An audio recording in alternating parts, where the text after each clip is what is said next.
Okay, good afternoon, and to all of you, and thank you for giving me this opportunity to share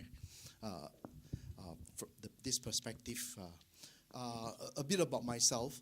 I have been lecturing in UM for more than 30 years until I retired in 2011 in the Geology department in the science faculty there. And my area of research and interest is actually in sedimentary rocks, and which is stratigraphy, or the study of layers of sediments and how they relate to each other in time and space, and also in paleontology, the study of fossils and ancient life. And I teach the course on evolution in University Malaya. Okay, so usually students are quite curious. First class, I'll say, some of you are Christians, some of you are Muslims.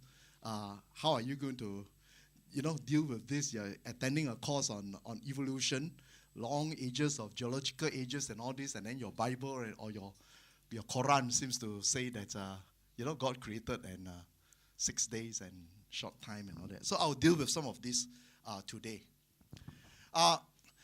First part will be just a short introduction to basic geology. So if you look at it, these are reasonable, logical principles. If you have got a stack of rocks, normally what will be laid down first is those at the bottom, and then it gets younger and younger, and what is at the top will be the youngest layer. So that's the first thing. Of course, there are some sequences where, after they've laid down horizontally, they are compressed, and then they overthrust and overfold, and then you get the reverse happening. But we can easily tell that as a sedimentologist, a stratigrapher, by looking at the sedimentary structures and then what was eroding, no problem. And same thing, fossils, if there's a stack of rocks which has not been overturned, the oldest will be those at the bottom, then it gets younger, and then the youngest at the top. Then we also have what we call cross-cutting relationships. And basically, if you see the stack of rocks at the back, which is folded and all that, and there's this dike D that cuts everything. So what was before what? Those rocks which are being cut will be older, isn't it? Then only the last episode of thing is the dike D that cuts everything. So what is cut will be older than what is cutting it. That's very basic principle. So applying all this, we are able to sort of tell the sequence of events and, in general, the relative age of the different layers and so on. So, for example, here I've got a stack of rocks drawn up from the Grand Canyon. Okay, and if you look at it at the bottom part, you've got all these tilted rocks, which means they were deposited horizontal, then they were compressed, tilted, and then a period of erosion take place where you see all the pebbles, and then a new sequence was deposited. And in fact, the older sequence at the bottom was metamorphosed before it was, eroded, and new sequence deposited on top.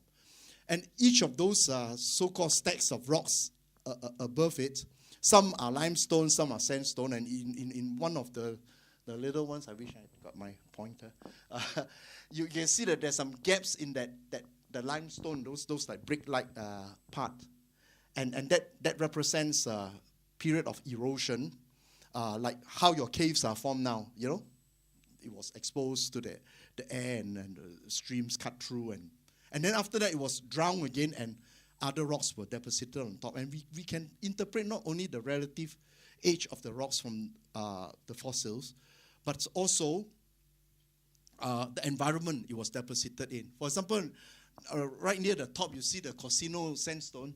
We know that stack of sandstone was deposited in a desert environment because they've got all the characteristic of the sand dunes you find in the desert, Very well sorted sand and big cross beddings and all that, which you don't find formed in any other kind of environment.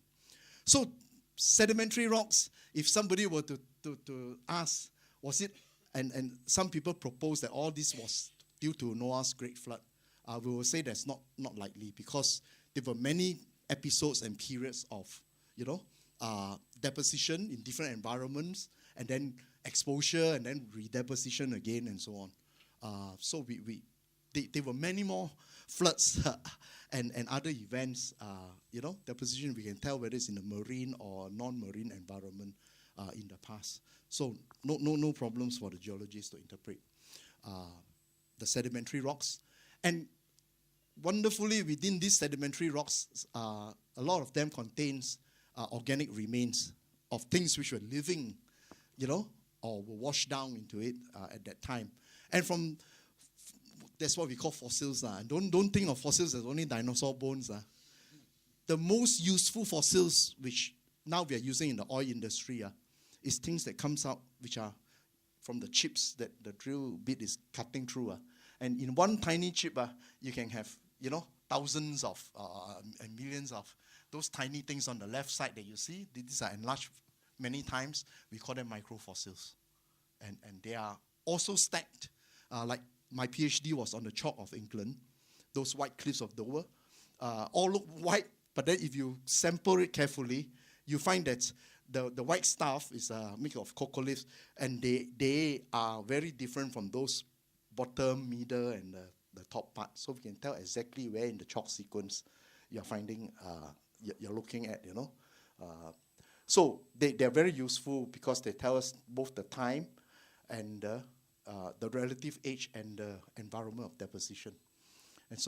And fossils that we study not only are bits and pieces of, like shells and bones and teeth, but also trackways, fossil footprints. In fact, they're more useful because if you have a dinosaur bone, it could have been dinosaur died somewhere and washed down and deposited, transported, we say. But if you have a dinosaur trackway, dinosaur is no longer there, it's moved on already. We know that dinosaurs used to live there because their footprints are there, you see. So these are what we call trace fossils. So usefulness of fossils when interpret paleo environments, useful for relative dating of age and correlation between separated rocks and then a study of evolution. Now, how does this fossil sequence thing work? Like I told you, if you stack the rocks, oldest at the bottom, youngest at the top.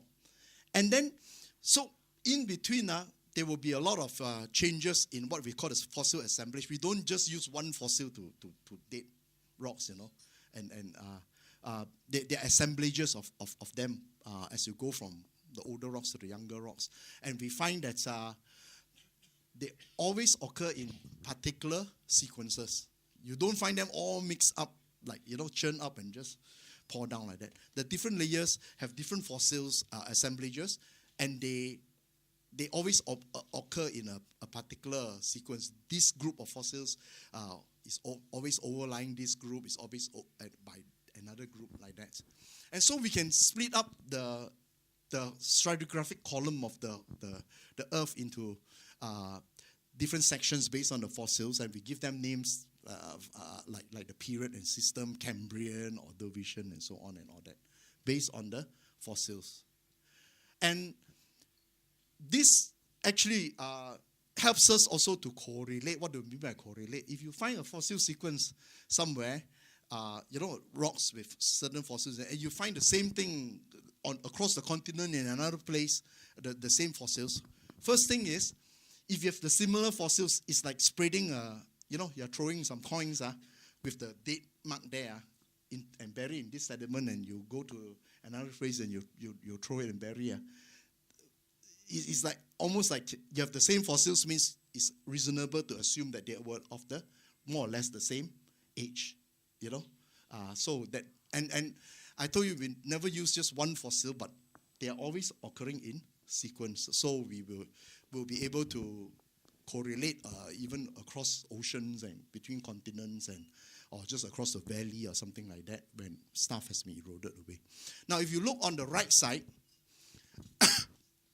some people argue, is there a place whereby you can see the whole sequence, from the Precambrian right up to the present day unbroken? There's no such sequence. But there's no problem to the geologists, because if you look at the right side, and in a certain place I may find this stack of fossils A, and which ends after that no more deposits.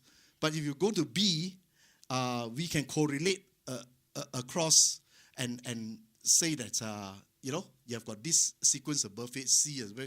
And after that, we can all join together due to the overlapping layers, which has the same fossils, to form the stratigraphic column that you see just now, and that's how we know that what is at the bottom and what is at the top. So that's basic geology. Now, there's the other way that people date rocks. So there's no point like some of the public come to me, they bring a fossil and say, hey, can you tell me how many million years old is this? There's no such thing, you see. Million years old and all that, just now the dating was, we can tell you the period it came from, it's Silurian fossil, it's a Devonian fossil or whatever it is. But this millions of years thing come from the other way we date rocks, and that is by radioactive decay of radioisotopes found in the minerals, based on this half-life principle.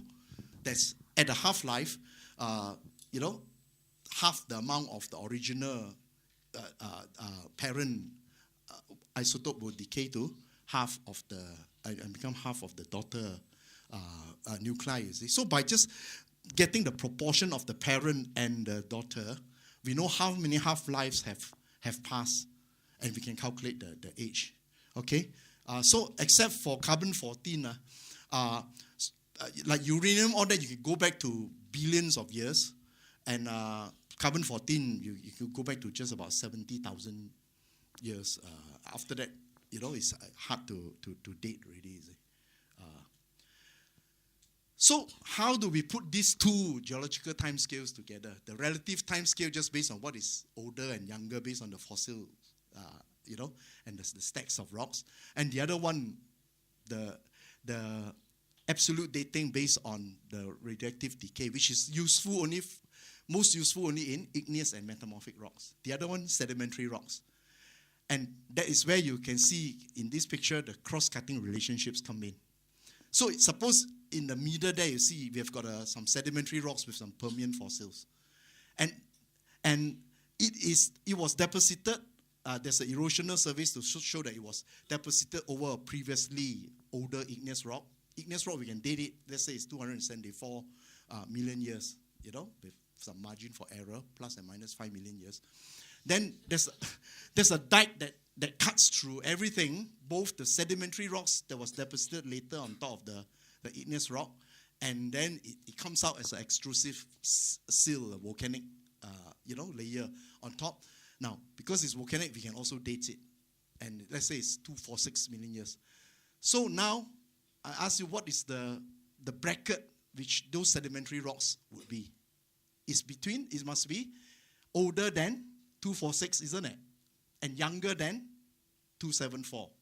And if it contains some, Permian fossils like Dimetrodon or something like that, we can say that, okay, that is the, Permian was bracketed between these.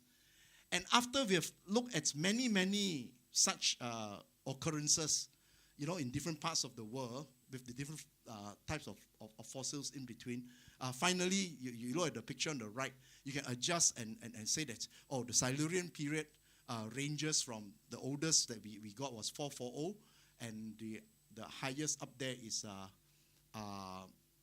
400, about 395 or something like that. That's how we get the age of, and that's how we can put some figures beside those Silurian or Ordovician and what's the age. And you keep adjusting as you see new discoveries. So volcanic eruptions are very useful because the minerals in the volcanic rocks can be dated absolutely easy. So like the Afarensis or Lucy's footprints were found actually before we found Lucy fossil, and it was in volcanic ash. So we can date the volcanic ash and say Lucy walked across this plain at 3.8 million years ago. Okay? Then, all these fossil finds and all that, I told you we can do correlation. Now, if you look at the map of the world today, South America and Africa fits very well together like a jigsaw puzzle. So the explanation is that in plate tectonics, or in the past, at one time, let's say during the Permian, if you look at the top left-hand corner of the blue diagrams, all the continents were joined together into one huge landmass. And then after that, they begin separating very slowly. Even today, Africa and South America are moving apart, at about 7, cm per year, you see. They're moving apart. So we can actually move it backwards and say how long ago it separated. And the very interesting thing is this. If you look at fossils, the fossil sequence in both of these continents before 142 million years, they're the same. That means the continents were joined together. After that, they slowly separate, and each of those groups of fossils on each continent begin to go their own separate ways in terms of evolution. Even though the climatic belts and all that is the same, that's why you find that the jaguars are in South America, but in Africa is different set of cats, the lions, the leopards, and so on and all that. So this tells us continent. So now we come to definition of evolution. What is evolution? It's scientifically we define as change of gene frequencies through time. Now, it may not make sense to you, but let me explain in layman terms. If you've got a big population and we keep interbreeding, we cancel out whatever mutations or insertions there is. So it's very stable. You don't change much. Where is the change happening is usually in the fringe populations, when the small population is cut off by mountain ranges or rivers or oceans that come in between them. And then they, like just now, South America and Africa, then they each begin to have their own story of mutations which changes the fauna and the flora, I say. So gene frequencies through time. I don't think I need to go into gene and chromosome. But what's finally happened is that in terms of evolution, we look at it at two ways. One is the big picture, we call it macroevolution or general theory of evolution, which says that descend from a common ancestor, and then from that, you got all these branches, like they say the tree of life. And what we are looking at today is only the end product after lots and lots of branching, because the older parts of it is buried in in the rock already. Some of it is preserved as fossils, most of it is not. But many branches, and we try to trace back to which branch is it that you come from. So you are here. You just look at how many branches, and you are just. Then there's the special theory of evolution, which is microevolution, which some people refuse to use the term evolution. They will call it adaptation, and this started with people were observing, like Darwin and the others, observing that even in in artificial selection, we can select. And so you see all the dogs, small Chihuahua to big Bull Terrier, that's by artificial selection. I say, and nature, when you look back at it, has been doing the same thing. It's produced new species in nature as organisms adapt to changes in the environment, and vice versa. They affect the environment and change it as well. So this constant, interaction between the environment and the biological entities is what drives evolution forward. Okay? Then we have, after all these changes, and these things are, some of it, not all of it, is preserved in the layers of rocks. And that's how we have the fossil record. And you find that if you study particular groups of fossils, for example, those on the right side, there were the oysters. They found that there's gradual changes as you move from bottom to the top. So if I go to that particular group of rocks, anywhere in the world, and I find a fossil, I can tell you whether I'm at the bottom of the pile, the middle of the pile, or the top of the pile, because we have already documented how they changed. Okay? And, before I leave this, the transitional fossils, some people say that if things have been changing, we should have more, like half. If you say something is give rise to the dog and a cat, then you should have something half dog, half cat in between. Why don't we see that? It's very rare, but we do have that. Archaeopteryx is one of them. He has got reptilian characteristic like the Coelurosaur dinosaurs with long tail, teeth, and claws on the forelimb. And then after that, Yes, it's also got feathers, which is the characteristic of the descendants, the birds, you see. But why is it so? They say, why don't we find more and more of things with half this, half that? That's not how evolution works, you see. And also preservation factor, and I will explain that as I go to the next part. You see, there's two what we call speciation models for how things change. One is called phyletic gradualism, where the change is gradual, slowly change over time, like that stack of oyster shells I showed you, those at the bottom, you can see gradually change, broader, more less curve, and so on and all that. Actually, we know they were responding to changing in the sediments and all that. So this is gradual, and we observe this in fossil records of things which are asexual producing organisms and during relatively stable periods in Earth history. What do I mean by that? Now you look at the next one. Punctuated equilibrium, where if you plot time and morphologic variation, species A, B, and C seem to suddenly appear, and with just a very small gap of time where the transition fossils are, in fringe populations usually. So if you preserve, let's say you've got a huge population, a stable time, and you've got a fringe population which is evolving, at some fringe place of it. This stable population, by sheer numbers, the chances of it being preserved is bigger. That's why you see in the fossil record, wow. And then suddenly, after that, the new species, the transitional one is so few, a smaller population is seldom preserved. But we do have examples like Archaeopteryx and others, that we have seen, you see. And one of the things that I think most people will know about is the KT extinction, where they say this big meteorite struck the Earth about 65 million years ago and wiped out the dinosaurs and flying reptiles like the pterosaurs and the ichthyosaurs that were swimming in the oceans. So after that, when the reptiles which were dominating land, at least the dinosaurs, were wiped out, what took over? The empty niche is like a brand new world with no competitors. Already during the time of the dinosaurs, you already have got birds and mammals. They were small, they were not dominant, but with all this empty niche, we have got what is called adaptive radiation. They just bloom, like I'll show you in the next slide.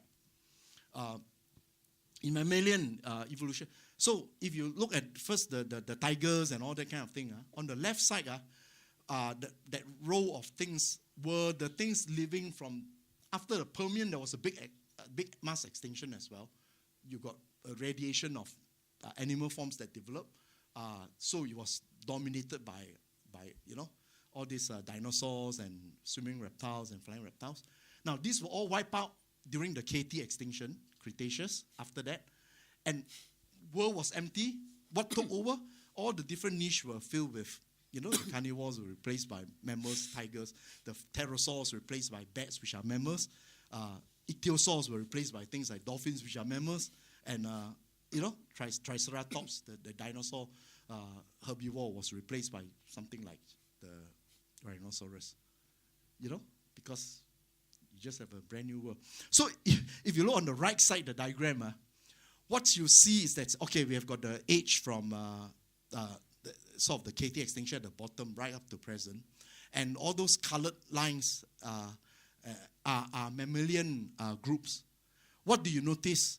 At the bottom, there's very few and very small, and some of them even went extinct. Immediately after the KT extinction, very few mammal groups, those that survived.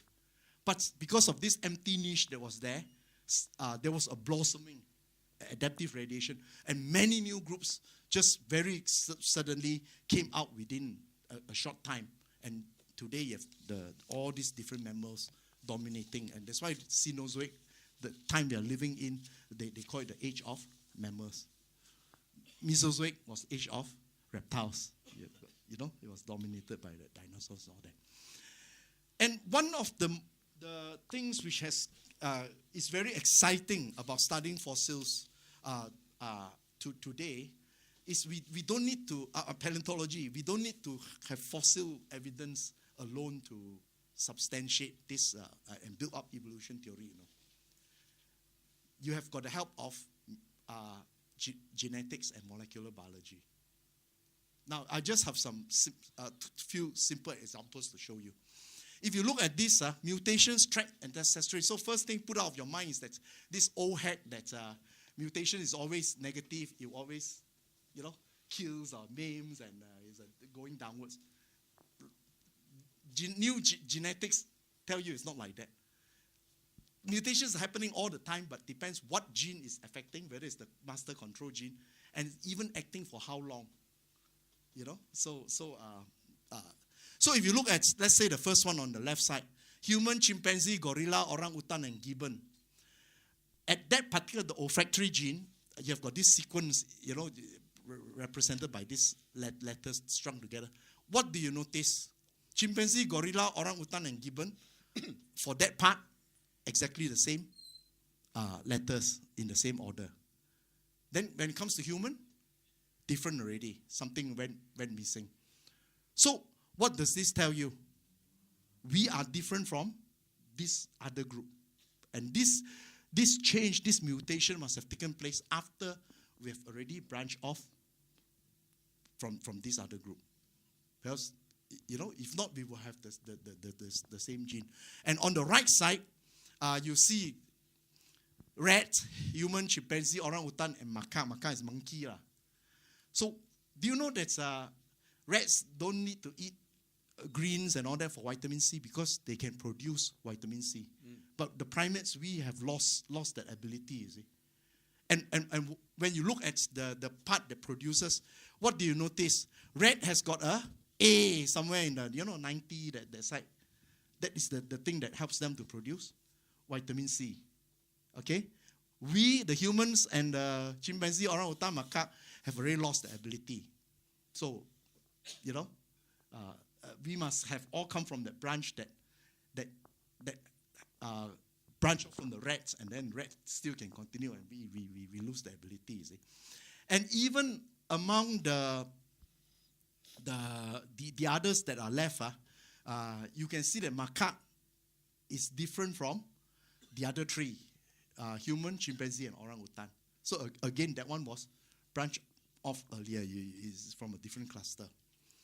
So now we can use this to determine ancestry. So for example, if you want to find out whether human beings, chimps, gorillas, and orangutans, what is their relationship? Which one branch off before you form the others?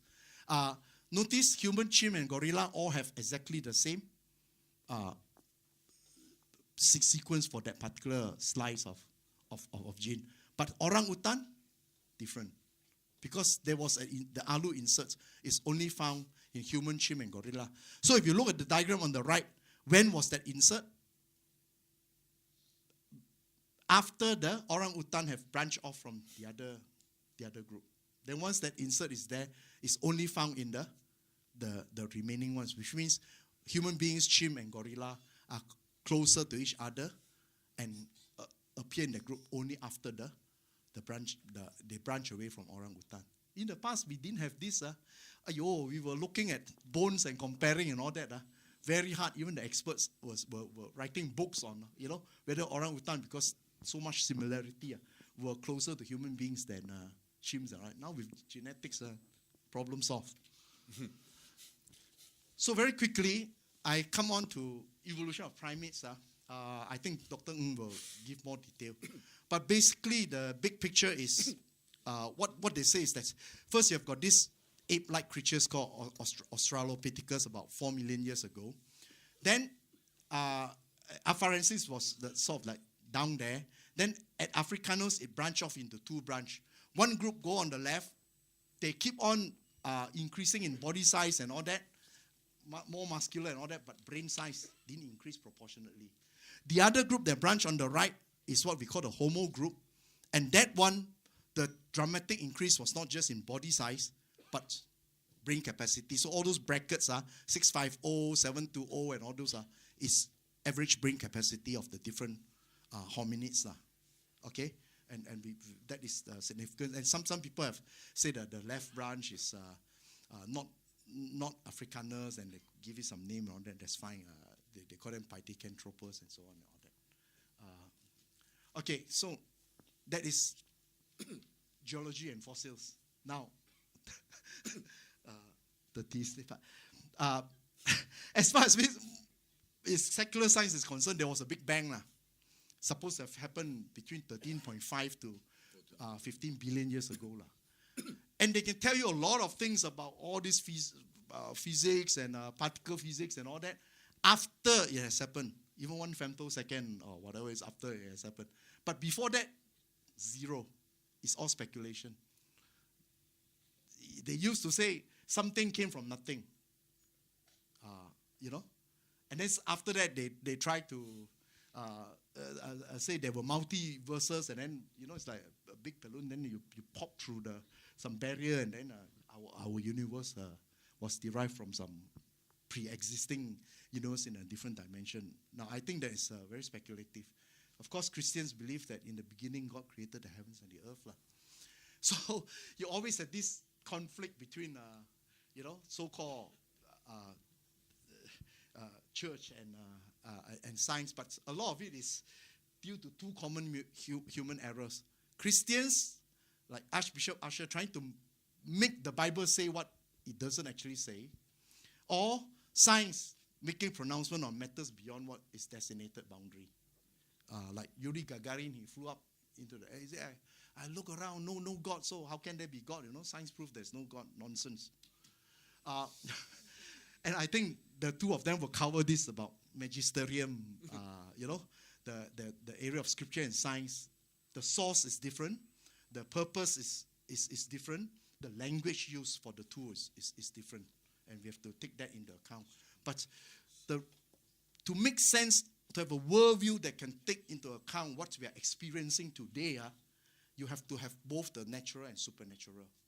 The world cannot be explained, all that's happening, by just that I will only believe in what science can see, touch, feel, and what. Because if you are living in Malaysia, you just go to Batu Caves during Thaipusam, you see your colleague, he poked a skewer right through the mouth, and he has all these fish hooks on his back.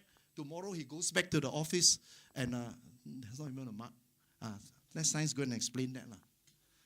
So, limitation of science, it has no tools for the supernatural, at least the secular science, the way we do it. So I tell the student, when you are coming in to my geology evolution lecture, I am telling you, if we draw the boundary, exclude God, exclude miracles, exclude what?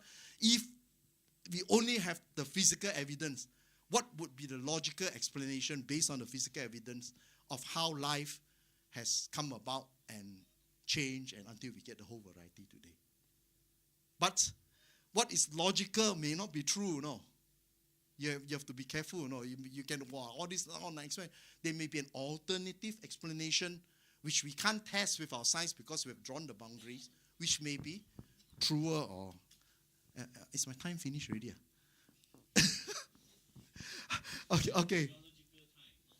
Okay. Rubber time. Because I think this will give you the background to the, So, created or evolved, secular science, a whole series of lucky accidents, and then bring life into existence, and then from non-life to life, and simple to complex life. Macroevolution, the evidence, although it builds a nice story and all that with fossil record and all that, but the evidence is thin, because what we are observing today is still light begets light, you see. And then the creation account, I think I'll leave it to them. What kind of language is being used, literal or non-literal and so on. Now I'll just deal with, very quickly, with how Christians and others have tried to explain how we got here. There are several positions taken. One is, of course, the atheistic evolution, who say discount everything. There's no God, no creation, no miracle. Everything evolved over long periods of time by chance. Okay, and some they find it too difficult because even the simplest bacteria is so complex. They say it's seeded from outer space. Spacemen make it here. Don't want to use the term God. Young Earth creationists insist that creation and macroevolution are incompatible, and everything was created by God in 6 literal days, and the Earth was only about 10,000 years old. They do like what Archbishop Usher do, add all the who begets who, how many years, comes out to be 4,000 over years only, and then you extend it a bit. And very crucial to their what is that death only came after the fall. So I was attending a creation conference in 2013. Ken Ham was there, and they were wearing T-shirts with T-Rex saying that I was a vegetarian before the fall. So all these sharp teeth, all that is... I mean, if you believe that it was only 2 days, then it's all right. But generally, the fossil records show us that T-Rex was not a vegetarian. And about this thing about death only come after the fall, I think you have to be careful.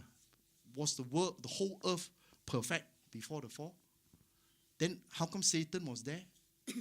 When was Satan cast down? So is it only in Eden that you have the perfect, the things were perfect? And, I don't know. The theologians will deal with that. Theistic evolutionists say God could use evolution as a means of creation over long periods of time, so they define the days as periods.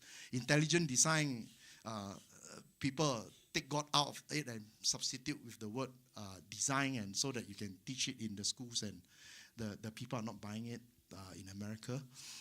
Intentional design, Ron Chong say, to counter that some things in the design don't seem to be so intelligent.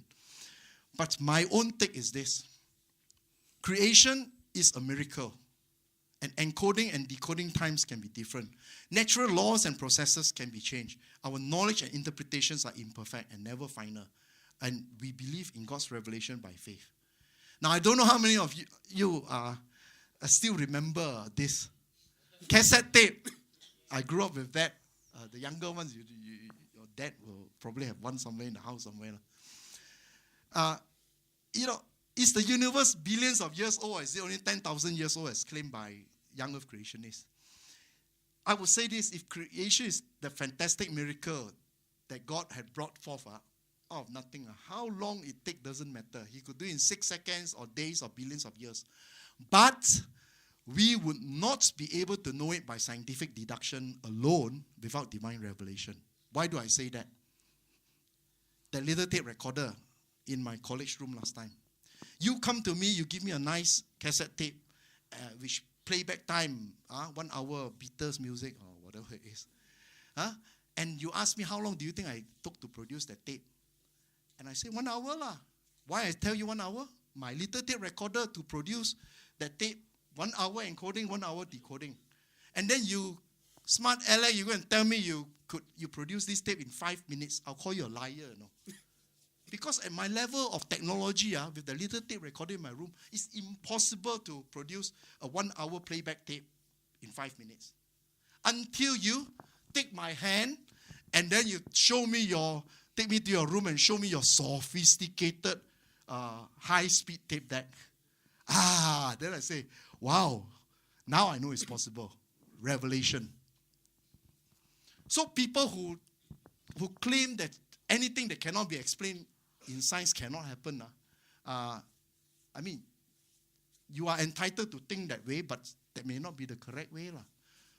Like how many of us would reject, for example, that first miracle of Jesus? What did he do? He turned water into wine.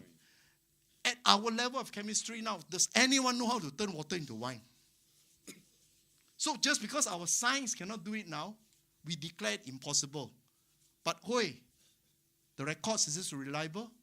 Did the steward tasted it? Did the guests, the servant girls who filled the jar and all this? All negated just because we don't have the chemistry explanation for turning water into wine.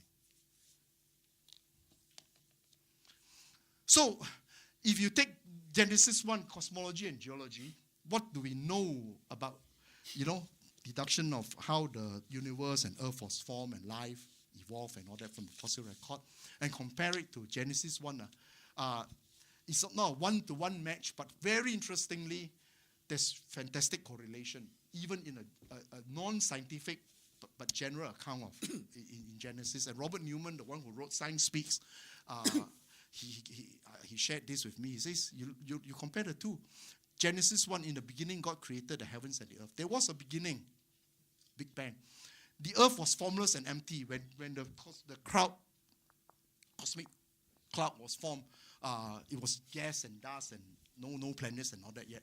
Then things condensed. Darkness was over the surface of the deep. The gas cloud becomes dark as it contracts. And God says, "Let there be light." With further contraction, the cloud begins to glow. Your sun, your star forms, you see. And God separates the light from the darkness. Materials form to push the planets outside the central bulge. God calls light day and darkness night. Planets form from their rotation, gives night and day. And let there be expanse to separate waters. The atmosphere forms by outgassing from the planet. Let the waters be gathered. Dry land appears. Motion of the surface plates produces continents and ocean basins. And let the land produce vegetation. Plant life appears on land. It's paleontology, I tell you. The first life that colonized land during the Silurian is not animal life, Things were swimming and all that in the sea, fantastic life, big ammonites, nautiloids, and sea scorpions all in the sea.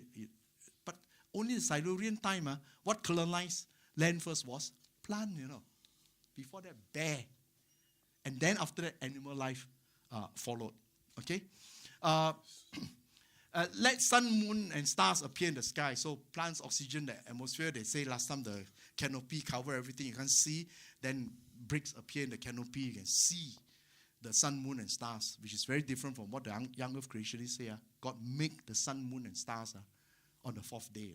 Then you ask, how do you count the first 2 days? And there was morning and evening. No sun. Sun only appear on fourth day.